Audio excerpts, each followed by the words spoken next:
దేవునికి స్తోత్రం. దేవునికి మహిమ కలుగునుగాక. దేవునికి హల్లెలూయా. స్తోత్రం తండ్రి. స్తోత్రం స్తోత్రం స్తుతి స్తోత్రం స్తుతి మహిమ స్తుతి ఘనత స్తుతి ప్రభావం తండ్రి. నీకు ఇష్టం లేని మాటలు, చూపులు, క్రియలు, చెడ్డ తలంపులు మా నుండి దూరపరచండి తండ్రి. లయపరిచే దేవుడవు పరలోకంలో ఉన్న మా తండ్రి, ఈరోజు ఈ సమయం ఈ క్షణం మేము చూస్తున్నామంటే నీ కృప. 2025 సంవత్సరము 1వ నెల 19వ తారీఖు ఉదయకాలం నిలువబెట్టి మమ్మల్ని సజీవ రెక్కల కింద కాచి కాపాడావు. ప్రాణం పోసిన దేవుడు, ప్రాణం పెట్టేంతగా మానవులను ప్రేమించావు. కానీ ఎంతమంది అర్థం చేసుకొని ఉన్నారో, ఎంతమంది అర్థం చేసుకోలేదో ప్రభు. అర్థం చేసుకోలేని వారందరికీ అర్థమయ్యే విధంగా నువ్వు సాయం చేయండి తండ్రి. పాప క్రియలలో చనిపోవాలి సమస్త మానవులు, బంధుమిత్రులు మేము. క్రీస్తులో నూతన జన్మ, నూతన క్రియలు, నూతన స్వభావాలు జరిపిస్తామని నమ్ముచు సమస్త మానవుల ప్రాణాత్మ దేవుని పాదాల దగ్గర పెడుతూ, మా ప్రాణాత్మ దేవుని పాదాల దగ్గర పెడుతూ మన ప్రభు అయిన యేసుక్రీస్తు నామములో సమర్పించుకుంటున్నాం తండ్రి. ఆమేన్. ప్రార్థన. ఈరోజు కీర్తన భాగం 2వ అధ్యాయము 2వ వచనం చదువుదాం.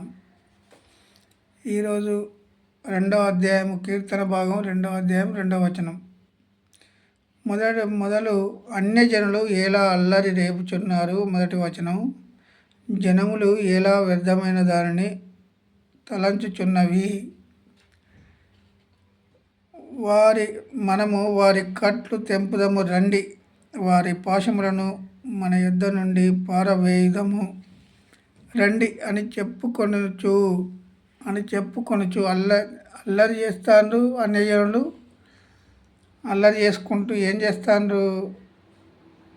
జనములు ఎలా వ్యర్థమైన దానిని తలంచుచున్నారు. వ్యర్థమైన వాటిని ఎలా వెతుకుచున్నారు. మనము వారి కట్లు తెంపుదము రండి, వారి కట్లు తెంపుదము రండి అని చెప్పుకుంటున్నవారు. వారి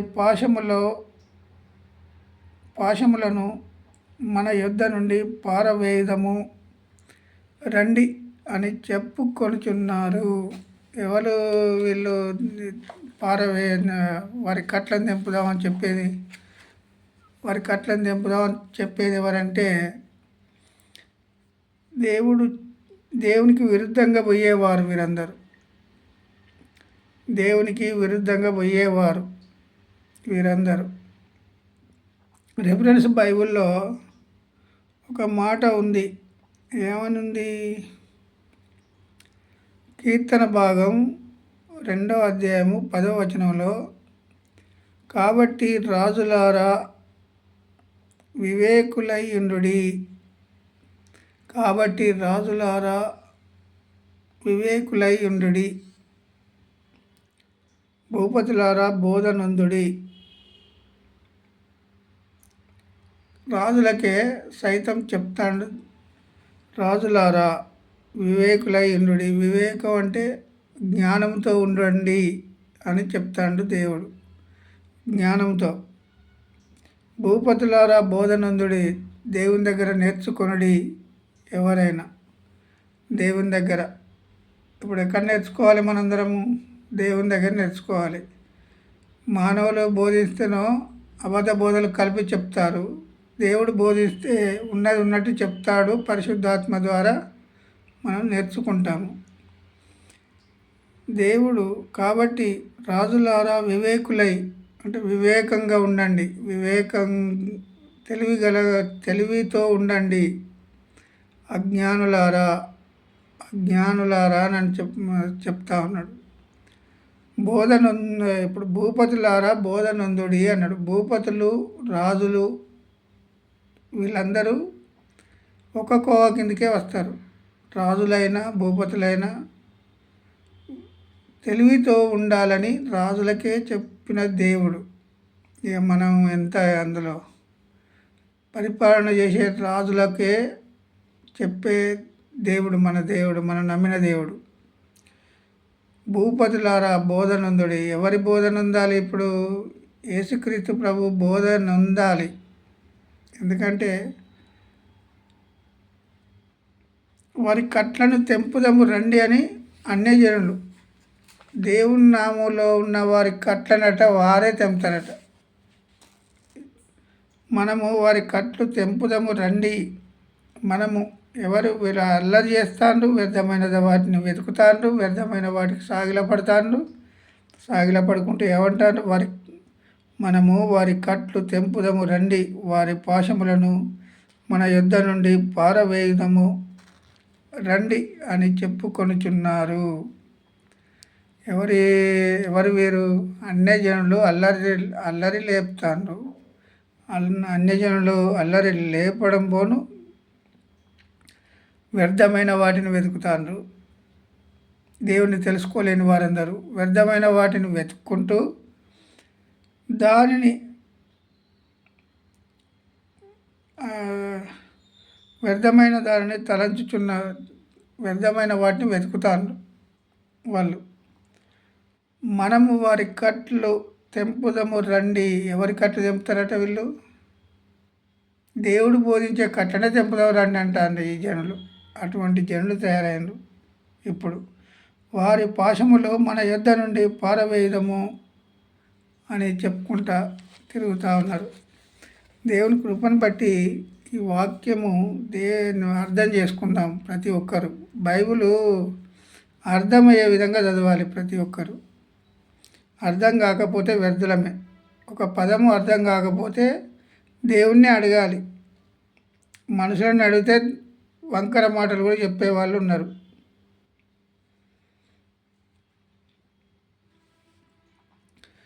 నలభై 49వ కీర్తన భాగం రెఫరెన్స్ బైబిల్లో 4వ వచనము. కీర్తన భాగం 45వ అధ్యాయము 4వ వచనం. రాజులు కూడిరి, ఏకముగా కూడి వచ్చిరి.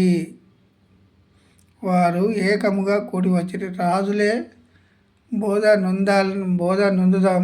ఎందుకంటే దేవుని బోధ ఎలా ఉంటుంది నేర్చుకుందామని కూడిరి. వారు ఏకముగా కూడి వచ్చిరి.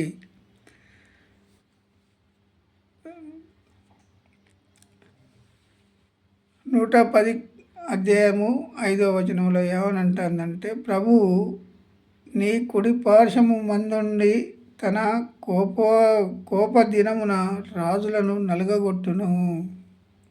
ఒకవేళ దేవుని మాట వినకపోతే ఏమంటాడు? కోప దినమున రాజులను నలుగగొట్టును. కోప దినము. ఎందుకంటే ఒక్కరోజు దేవుడు చెప్పిన బోధ నిలబడి ఉంటుంది. ఏ మానవుడు చెప్పిన బోధ నిలబడి ఉండదు. దేవుడు రాయించిన వాక్యము నిలబడుతుంది. ఈ లోకంలో దేవుడు చేసింది ప్రతిదీ నిలబడుతుంది.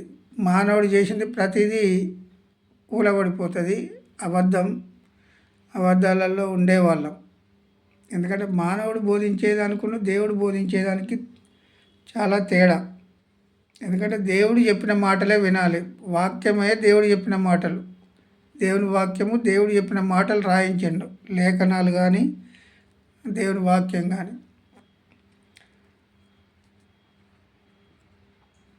అపోస్తలుల కార్యంలో 12:1 నుండి 12వ అధ్యాయం 1వ వచనం నుండి దాదాపు అదే కాలమందు రాజైన హేరోదు సంఘములో వారిలో కొందరిని బాధ పెట్టుటకు బలాత్కారముగా పట్టుకొని, రాజులు ఏంటంటే గర్వంతో అహంకారంతో ఉంటారు. ఎందుకంటే పదవులు ఉన్నాయి వాళ్ళకు. పదవులు ఉండి మొత్తం జనులు అంతా రాజులు చెప్పినట్టే వినాలి. కాబట్టి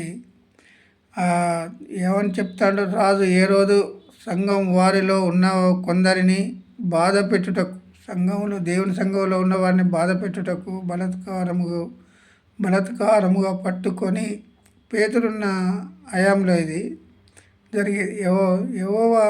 యోహాను సోదరుడైన యాకోబును ఖడ్గంతో చంపించెను. ఎందుకంటే అధికారం ఉన్నది కనుక చంపడానికి కూడా వారికి అధికారం ఉన్నది. యోహాను సహోదరుడైన యాకోబును ఖడ్గంతో చంపించిండట. మరి ఈ రాజు ఎంతకాలం బతుకుతాడు? ఒక దినం. అందరూ రాజులు వచ్చారు పోయారు. మరి భూమి మీద బ్రతుకున్న నరుడెవడు? నేను చంపానని విర్రవీగుతాను కొంతమంది. ఆ విర్రవీగేవాడు అదే దారిలో ఉన్నాడు కదా, చనిపోయే దారిలో. మరి ఖడ్గంతో చంపించెను. ఇది యూదులకు ఇష్టమైన కార్యమని తెలుసుకొని పేతురును కూడా పట్టుకొనెను. ఇది యూదులకు ఇష్టమైన కార్యమని. ఏది? దేవుని బాధ పెట్టుటకు దేవుని సిలువెక్కించిండ్రు ఎవరు? యూదులు, ఇజ్రాయేలు ప్రజలు, శాస్త్రులు, పరిచయులు, వీళ్ళందరూ దేవునికి వ్యతిరేకంగా తిరిగిన వారే. వ్యతిరేకంగా తిరిగినా కూడా దేవుడు వారిని ఒక మాట కూడా తోసివేయలే. తెలుసుకొని పేతురును కూడా పట్టుకొనెను. ఆ దినములలో పులియని రొట్టెల పండుగ దినములు. పులియని రొట్టెల పండుగ దినములట వచ్చినాయి. అతన్ని పట్టుకొని చెరసాలలో వేయించి పస్కా పండుగ అయిన పిమ్మట ప్రజల యొద్దకు అతన్ని తేవలనని ఉద్దేశించి అతనికి కావలి ఉండుటకు 4 చతుస్తాయముల సైనికులను అతన్ని అప్పగించెను. ఎందుకంటే అతను పారిపోకుండా కొంతమంది సైనికులను అతనికి కావలి పెట్టిండు. కావలి పెట్టి ఏం చేసిండు? చెరసాలలో వేయించిండు పేతురును. ఏ రోజు అతడిని వెలుపలికి తీసుకొని రావాలనని ఉండగా ఆ రాత్రి పేతురు 2 సంకెళ్లతో బంధింపబడి 2 సైనికుల మధ్య నిద్రించుచుండెను. ఇద్దరి మధ్యలో నిద్రించుచుండెను. మరియు కావలి వారు తలుపులు ఎదుట చెరసాల కాచుకొనిచుండిరి. చెరసాల వెలుపల ఏం చేస్తాడు? వీళ్ళు చలి కాచుకుంటూ ఉన్నారు. అయితే ఎవరు ప్రార్థించిండ్రు? సంఘం వారు ప్రార్థించిండ్రు. సంఘం వారు ప్రార్థిస్తే పేతురు సంఖ్యలు విడిపోయెను. దేవదూతే వచ్చి ఏం చేసింది? పేతురు సంఖ్యలను తీసివేసి పేతురును వెంట పెట్టుకొని తీసుకొని వచ్చాను ఆ రాత్రి. ఇది సంఘం ఎదుటికి. పేతురు సంఖ్యలు తెగిపోయినాయి. ఒక సంఘము ప్రార్థిస్తే ఏమైంది? సంఖ్యలు విడిపోయెను అనే పాట పాడుతాం మనం. 12వ అధ్యాయము 1 నుండి 6 వచనాల వరకు కనుక చూస్తే మనకు ఆ సంఘంలో ఎలా ప్రార్థించిండు, ఎలా విడిపింపబడ్డాడు. ఏ రోజు రాజు విడిపించింది కాదు, దేవుడే విడిపించిండు. దేవుడే సంఖ్యలను తొలగించిండు. యేసుక్రీస్తు ప్రభు తొలగించిన పనులు ఎలా ఉంటాయంటే ఇలా సంఖ్యలు వాటికి అయ్యే విడిపోయినాయి. ప్రార్థిస్తే, ఒక సంఘం ప్రార్థిస్తే, ప్రార్థన అంత గొప్పది. మనం చేసే ప్రార్థన దేవునికి మహిమ కలుగునుగాక. దేవుడి మాటలు దీవించునుగాక. ఎందుకంటే దేవునికి విరుద్ధంగా ఎప్పుడు పోకూడదు మానవుడు. ఏ బోధకుడైనా, ఏ సేవకుడైనా దేవునికి విరుద్ధంగా, విశ్వాసులైనా ఎవ్వరు దేవునికి విరుద్ధంగా పోకూడదు. దేవుని మాటలే వినాలి, దేవుని ఆలోచన చేయాలి, దేవుని క్రియలే జరిగించాలి. ఈరోజు వరకు, ఈ సమయం వరకు దేవుడి మాటలు దీవించునుగాక. ఆమేన్.